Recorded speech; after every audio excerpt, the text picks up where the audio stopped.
جب انسان معاف کرنا اور برداشت کرنا سیکھ جائے تو ڈپریشن ختم ہو جاتا ہے۔ اللہ جسے سزا دینا چاہے اس سے توبہ کی توفیق چھین لیتا ہے۔ جب تک انسان کا رویہ درست نہ ہو اسے محنت کا اجر نہیں ملتا۔ زبان اور کان کے استعمال سے اس وقت تک گریز کریں جب تک آنکھوں سے تصدیق نہ کر لے۔ وہ غریبی عذاب ہے جس میں غریب اللہ کی رحمت سے مایوس ہو۔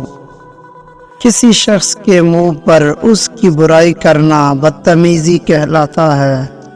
زندگی میں پریشانی اور غم تب آتے ہیں جب زندگی اللہ کے احکامات کے مطابق نہ گزاری جائے۔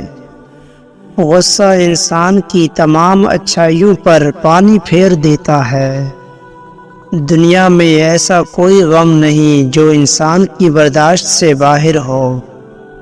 موقع ملنے کے باوجود برائی نہ کرنا نیکی کہلاتا ہے۔ بے بسی میں بہایا ہوا آنسو اللہ کی بارگاہ میں دعا سے زیادہ اثر رکھتا ہے۔ جہاں جھوٹوں کی اکثریت ہو وہاں سچ اپنی اہمیت کھو دیتا ہے۔ اپنے دل سے دولت کی محبت نکال دو، تمام پریشانیاں ختم ہو جائیں گی۔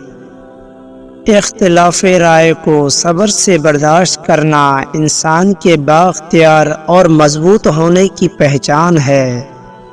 بے موقع کامیابی اور بے موسمی پھل ہمیشہ نقصان کا باعث بنتے ہیں۔ سکون اور خوشگوار زندگی کی اہمیت اس سے پوچھو جو نیند کے لیے دوائیوں کا محتاج ہو۔ بدتمیزی کرنے والے انسان کی باتوں کو نظر انداز کر کے ہلکا سا مسکرا دینا اسے ہمیشہ کے لیے شرمندہ کر دیتا ہے۔ اپنے ہم سفر کو ہمیشہ راضی رکھو چاہے وہ ہم خیال نہ بھی ہو۔ زندگی کی تعریف کرنا بہت مشکل ہے، اسے جاننا اور پہچاننا بھی مشکل ہے۔ یہ ایک راز کی بات ہے۔